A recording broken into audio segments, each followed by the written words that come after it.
Thank you, Your Excellencies, and to the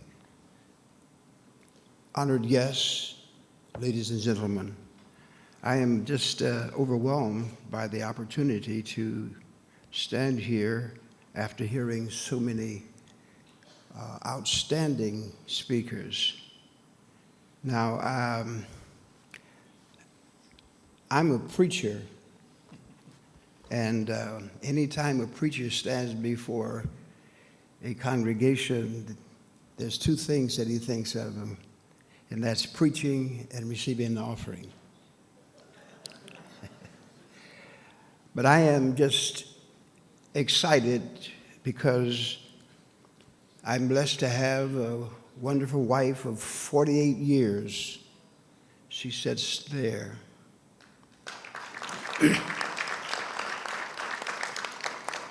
The interesting thing is, we're talking about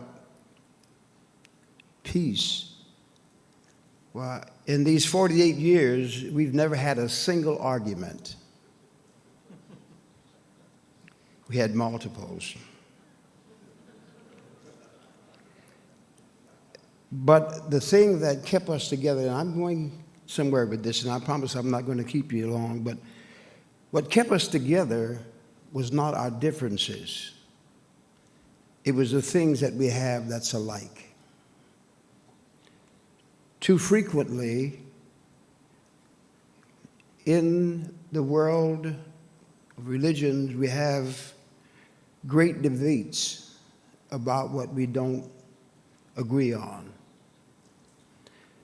But one thing I found that was common among all of the religions is that we want to help people be better.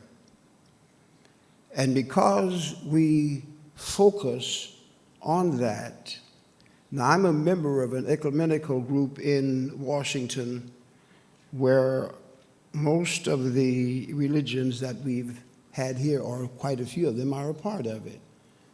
But we don't get together and talk about theology. We talk about the cry of the humans that are in pain and how we can bring that to a close. I find that, I don't know how it is in some of the other countries, but in America, what has happened, many of the leaders have taken a celebrity status, which makes the next generation want the celebrity status rather than the work that needs to be done. Well, I've been in ministry for 60 years, and one of the things that I've learned is that the big shots don't know what's going on. It's the servants that knew. When Jesus, the story of Jesus turning the water to wine, the steward asked where the wine came from, and he was the one that should have known. But the story says, Jesus said to them, the servant that drew the water knew. There are things that you'll find out by serving, you'll never find out by being served. The capacity that we have to turn things around has to do with our ability to serve as a unit. David is one of my favorite characters in the Bible, and the story of David and Goliath, he didn't look at things the way that others did, because if you look at the surface, it can be frightening. When David saw Goliath, he was not struck and paralyzed with fear. He saw an opportunity. He didn't see the giant in the same view that the others saw him. This conference has made me look at some things much differently than I have. The possibilities has to do with how we view things. David had a conviction, and that's one thing that I learned. When you have convictions about something, you become unstoppable. One of the things that I really appreciated about Reverend Moon was the fact that he instilled in us that we live for the sake of others. If you do nothing for anyone, when you transition, there's nothing that will make you be remembered.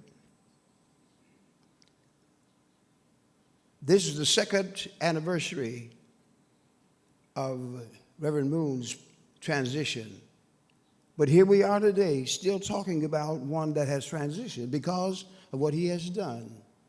He certainly made it clear to us that religion means nothing if it doesn't have servants in it.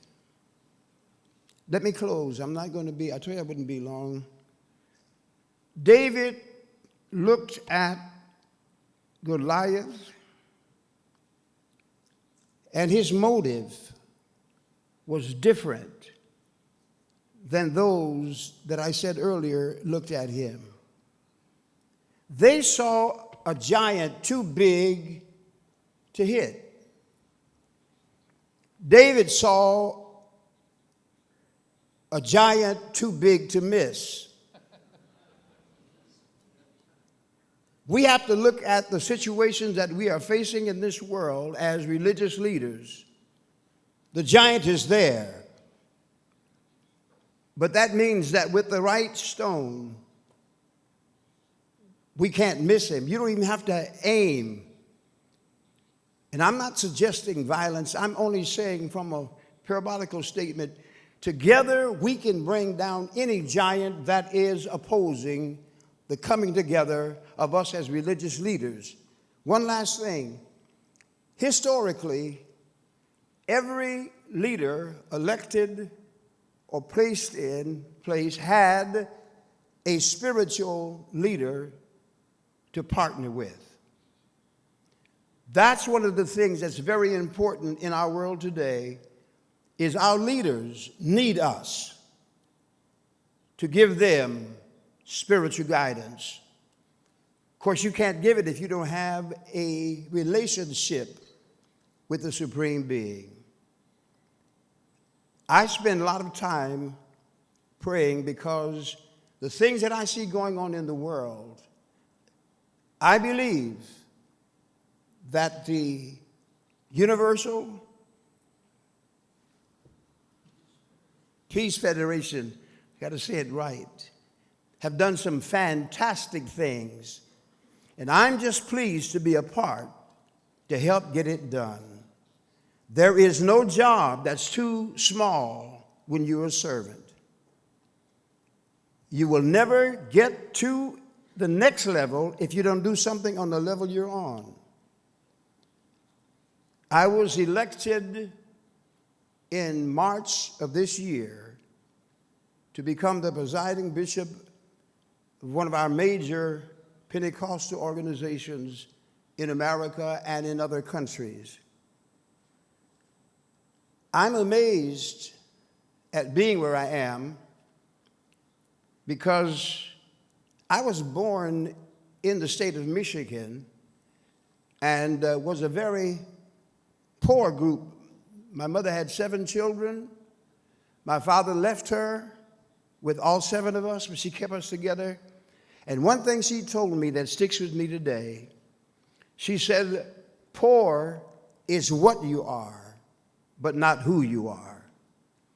If we can understand that the situations that we are facing today are not situations that cannot be remedied, because there are people that are in condition, but that's not who they are.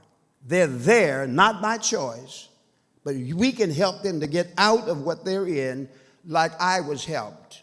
And I spend the rest of my life trying to help people to get out of the situations that they were not put in by their own doing, but we can help them get out, and with the help of God and our unity, we can get it done. Thank you.